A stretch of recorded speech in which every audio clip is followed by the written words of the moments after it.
Hello friends, exercise 4.5 start करें हम लोग। हमारा टॉपिक है एडजॉइंट फाइंड करना है। मैट्रिक्स जो है ये डिटरमिनेंट चैप्टर है, फिर भी मैट्रिक्स आ रहा है। मैट्रिक्स गिवन है, उसका एडजॉइंट फाइंड करना है। एडजॉइंट जो है उसका सिंबल है एडीजे, मतलब जैसा नाम है ऐसे कुछ सिंबल है, एडजॉइंट ऑफ ए। इसका गुजराती वर्ड जो है वो है सह-अवयव श्रेणी। ये 2x2 है और ये 3x3 है।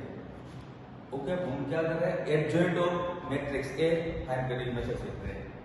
तो इसका सिंबल एडीजे ए है, लेकिन फ्रेंड्स इतना अच्छा है कि 2x2 जो मैट्रिसेस है 2x2, इसके अंदर एडजॉइंट फाइंड करने के लिए बहुत ही सिंपल आइडिया है। एक ही मानता हूं मैं फ्रेंड्स, ए है प्रिंसिपल डायगोनल, इसकी जगह चेंज करो, मींस 1 4 का 4 1 कर दो वापस।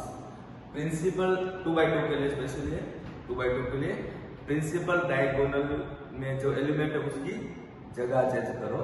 और ये है सबसिडियरी डायगोनल, उसकी जगह चेंज नहीं करना, उसकी साइन चेंज करना, मतलब -2 -3।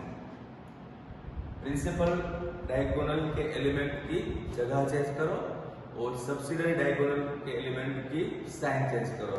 सपोज अनदर एग्जांपल 1 5 2 3, इसका एडीजे क्या होगा? तो प्रिंसिपल में कौन है 1 3, इसका 3 1 कर दो। सबसिडियरी में क्या है तो -5 कर दो, -2 कर दो। जगह चेंज नहीं करना है, साइन चेंज करना है, डन। ये 2x2 के लिए एडजॉइंट फाइंड करने की डायरेक्ट मेथड होती है, 1 मार्क एमसीक्यू जैसा है। लेकिन सेम चीज ये तो मैंने किया है, वो डायरेक्ट किया है मैंने। एक्चुअली इसकी मेथड ये है कि आपके पास जितने एलिमेंट है सबका कोफैक्टर निकालो। मींस फर्स्ट एलिमेंट का कोफैक्टर होगा a11 जो है 4, सेकंड एलिमेंट जो है 2, उसका कोफैक्टर जो है 3, थर्ड एलिमेंट है 1 3, सॉरी a21 ये 3 है, उसका रो कॉलम का 2, और लास्ट एलिमेंट जो है उसका है 1। और अभी आपने सीखा था इसके हिसाब से ये दो जगह पे माइनस आ जाता है, -1 का पावर i प्लस है, राइट। और ये जो आपने लिखा है कोफैक्टर फाइंड कैसे करेंगे, तो कोफैक्टर फाइंड करके उसका ट्रांसपोज निकालो तो हो गया adjoint of A. First answer क्या था 4, मतलब ये एग्जैक्टली क्या है, तो आपके पास है 4 -3 -2 1। इसका ट्रांसपोज निकालो, तो आपको ट्रांसपोज ये तो जस्ट आपको आइडिया दे रहा हूं, अगर नहीं समझ में आता तो कोई बात नहीं, क्योंकि मैं नेक्स्ट सब बड़ा करने वाला हूँ, इससे आपको समझ में आ गया। 4 -3 कर दो और -2 1 कर दो। ये क्या किया, तो कोफैक्टर निकाल के मैट्रिक्स बनाई, मैट्रिक्स का ट्रांसपोज निकाला। Do you remember transpose of the matrix? Transpose of the matrix में मैंने आपको ये वर्डिंग दिया था कि रो में जो एलिमेंट है वो कॉलम में कन्वर्ट कर दो। मींस अगर एलिमेंट 100 रहे, एलिमेंट ऐसे 100 रहे, उसको आप खड़ा कर दो। ये था ट्रांसफर फाइंड करने का मेथड। मतलब कि अगर आप वीडियो या जो पढ़ रहे हो वीडियो डिटरमिनेंट चैप्टर का, वो अगर आप सोते सोते पढ़ रहे हो तो खड़े हो जाओ, इसको बोलते हैं ट्रांसपोज ऑफ द मैट्रिक्स। तो ये वो AS2 है ट्रांसपोज। तो ये फाइनली क्या हो गया, एडजॉइंट ऑफ ए। ये आंसर मैच हो गया ना, ये तो आपको डायरेक्ट ही करना है, जस्ट मुझे आइडिया देता था। अब 3x3 में आपको पूरा ऐसे ही करना पड़ेगा और 3 मार्क का सम है। तो फ्रेंड्स 2x2 के लिए डायरेक्ट एक स्टेप का, लेकिन 3x3 के लिए हमें सारे एलिमेंट का कोफैक्टर निकालना है, राइट। लेकिन एक कोफैक्टर सारे एलिमेंट निकालने के लिए अभी आपको थोड़ा डायरेक्ट करना पड़ेगा, क्योंकि सम से बड़े स्टार्ट हो जाएंगे। तो डायरेक्ट आंसर मैं लिखूंगा, तो आपको भी ऐसे प्रैक्टिस करना है।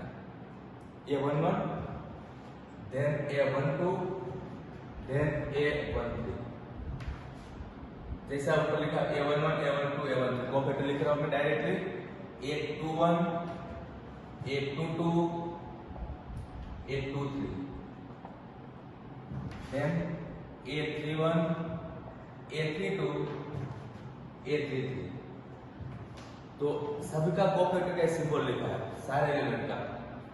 इसे -1 का पावर i प्लस से लिखना पड़ता है, लेकिन वो हर समय लिखोगे तो सम आपका बड़ा हो जाएगा, इसलिए मैं शॉर्टकट बताता हूँ। फर्स्ट नंबर जो है उसके लिए आंसर क्या है, तो क्या आंसर है, वो है 3 - 0। मैं लिख के नहीं कर रहा हूँ, डायरेक्ट कर रहा हूँ। सेकंड नंबर जो है उसके लिए रो कॉलम कट करोगे तो ये 2 + 10, 2 + 10। थर्ड नंबर का आप देखोगे तो ये है 0 + 6, ये डायरेक्ट। ये नंबर का देखोगे फोर्थ वाला, तो रो कॉलम कट करोगे तो -1 - 0। प्रैक्टिस करना डायरेक्टली, अगर डायरेक्ट आपको प्रॉब्लम हो रहा है तो आपको पूरा लिखना पड़ेगा। देन नेक्स्ट नंबर है, ये कट करोगे तो 1 + 4। देन लास्ट 5 नंबर जो है उसका कॉलम रो कट करोगे तो 0 और मल्टीप्लाई 2 है इसलिए -2, 0 - 2। नेक्स्ट नंबर ये कट करोगे तो -5 - 6। देन इसका लिखोगे तो एक कट हुआ तो 5 - 4।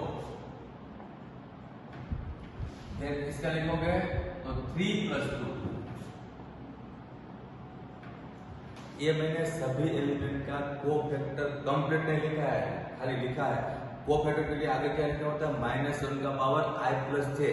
तो अब हर नंबर के लिए आप i + j पावर करने बैठोगे तो टाइम लगेगा और हो सकता है कि आपका सम में एडिशन भी कुछ हो, तो लास्ट में आपको सब बहुत बड़ा दिखेगा और टाइम भी ज़्यादा कंज्यूम होगा, इसलिए ये लिख दिया। अब मैं यहाँ पे -1 का पावर i + j के लिए 4 राउंड करता हूँ, 1 2 3 4। आप ये 4 राउंड कर दो। आपका कोफैक्टर है ना, उसमें ये 4 जगह का जो नंबर है वो सबका आंसर ही माइनस में आगे आ रहा था, बाकी सब में आगे +1 आ रहा था। ये 4 में आगे -1 आ रहा था, तो ये 4 की जगह आप बता सकते हो कहाँ पे है। तो एक तो ये है आगे माइनस, फिर एक ये है आगे माइनस, फिर एक ये है आगे माइनस, और एक लास्ट वाला ये है आगे माइनस। अब देख लिया 4 जगह पर 1 2 3 4, 1 2 3 4, ये 4 जगह पे आपको आगे माइनस लिख देना है, सब कुछ डायरेक्ट। इसका फाइनल आंसर 3, इसका फाइनल आंसर -12, इसका 6, इसका +1, इसका 5, इसका +2, इसका -11, और ये है -1, और ये लास्ट वाला है 5। तो अब एक कोफैक्टर कंप्लीट हुआ।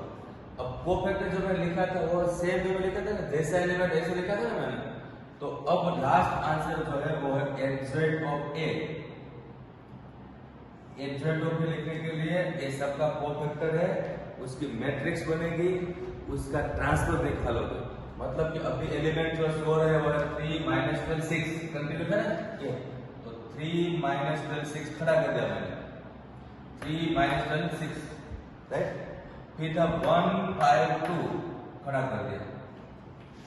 फिर था -11 -1 5, -11 -1 5।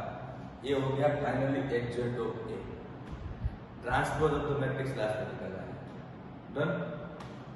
तो एक्चुअली देखा जाए तो एडजॉइंट ऑफ ए की डेफिनेशन क्या हुआ, तो matrix obtained by the cofactor, then transpose is called adjoint of ए।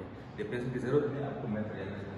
तो ये 2/2 था, ये 3/3 है। एडजॉइंट फाइंड करने की मेथड, ये एडजॉइंट के लिए जो मेथड सीखा था इसका सिंबल देख लिया।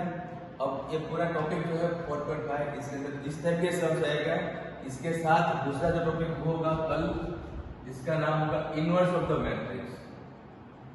ये भी बहुत ही इजी मेथड है, formula 1/डिटरमिनेंट into adjoint of A.